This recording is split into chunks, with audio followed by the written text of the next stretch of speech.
What's good, YouTube? Welcome back to our YouTube channel. Today I have a quick video for you guys. Wanted to talk about Caleb Love.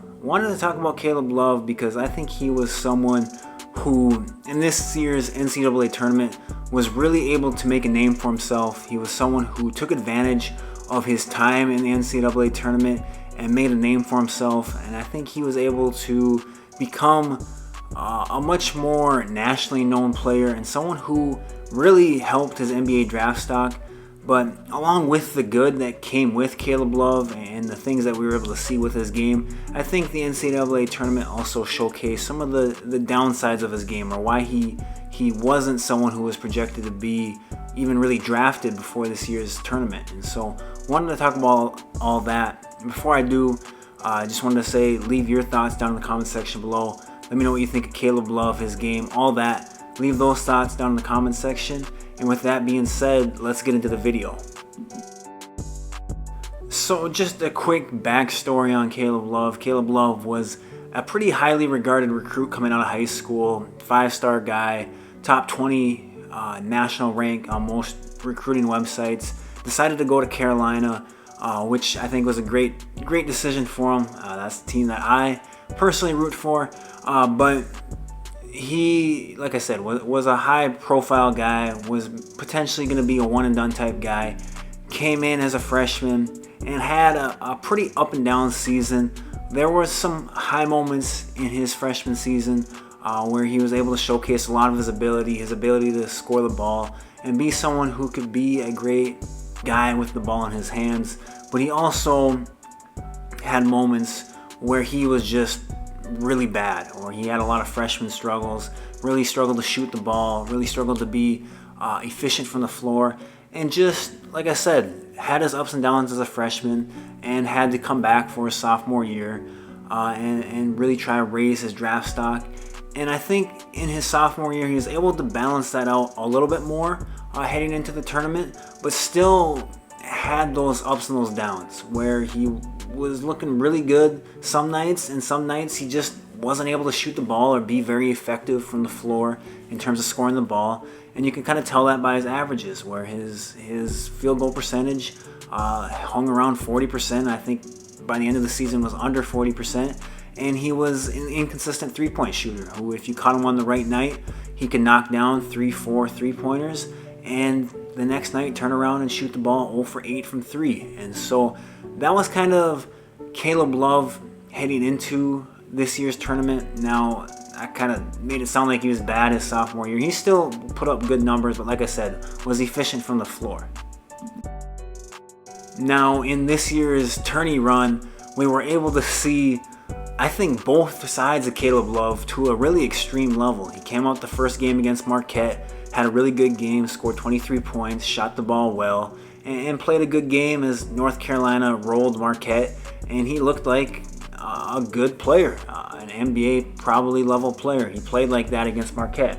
Comes out against Baylor, foul trouble, doesn't shoot the ball well, only scores 5 points. Team barely survived without him, which kind of showed, I think, his value as a ball handler to the North Carolina team.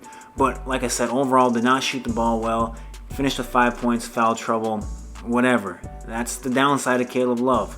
Comes back against UCLA, has just a terrific game, scores 30 points, puts the team on his back down the stretch of that game. I wish we could show the clips, but we'll get copyrighted for that. But it just seemed to hit big shot after big shot down the stretch of that game. UCLA was scoring, and every time UCLA scored, he came back and he hit, just seemed like endless number of off the dribble threes, and just put North Carolina on his back and won us that game against a very good UCLA team, against a really good defensive team in UCLA, and was able to carry North Carolina through that one.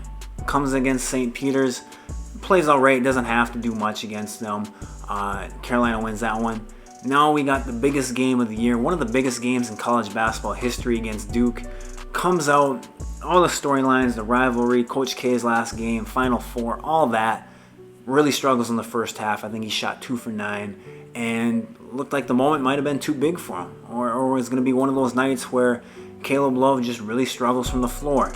Bounces back the second half, plays huge, Again, just like the UCLA game, hits big shot after big shot, keeps UNC in it. They eventually get the lead down the stretch, 1-point game, comes off a screen, hits the dagger 3 in Mark Mitchell or Williams' face, hits a couple big free throws, and it's just everything you love about Caleb Love, everything that is right about his game was right against UCLA and Duke. And it was just really fun to watch. It was really impressive to watch, and really made you think that this guy could be a high-level player. Comes in the national championship game and just struggles. One of those games where Caleb Love just doesn't have it. He shot the ball terribly from the floor, 5 of 24, which is just horrendous. Finished the game with 13 points, but when you take 24 shots, you got to get more than 13 points. Seemed to really force it down the stretch of the game. Had a couple opportunities to hit a couple big shots for Carolina to either tie it or put them up or whatnot, and just wasn't able to do it. And so it was, like I said, this tournament was the highs and the lows of Caleb Love, and lucky for him, the highs were really high, and he went from someone who I don't think was really being mocked to even be drafted this year to someone who could be a second-round draft pick. And so I think now it's going to be decision time for Caleb Love. Does he want to come back and try win a championship at North Carolina? Or is he going to head out now while his draft stock has risen dramatically and he could be someone who gets drafted and have that type of money at the NBA level and hopefully fight for a rotation spot there? That's going to be the decision for Caleb Love. I would love it if he'd come back, become a much more efficient player, a much more consistent player, and I think Carolina would have a great chance at returning to the championship game potentially. But that's going to be, like I said, up to him and what he wants to do. It was a fun run. It was fun watching him. Wish he could have played better in that championship game and North Carolina could have pulled it out. But that's how it goes, and that's kind of Caleb Love's game, is those inconsistencies with him. You're going to have to live with it, and so I think at the NBA level, he can be someone who can come off the bench and be a spark plug for a team, and he can light up a team any night, or he can be someone who could come off the bench, struggle early, and kind of fall out of the rotation or not play many minutes that game. And so it'll be interesting to see what happens with Caleb. Wish him the best luck either way. Leave your thoughts on Caleb down in the comment section below. Let me know what you think of his game, all that. And with that being said, I'll talk to you guys later.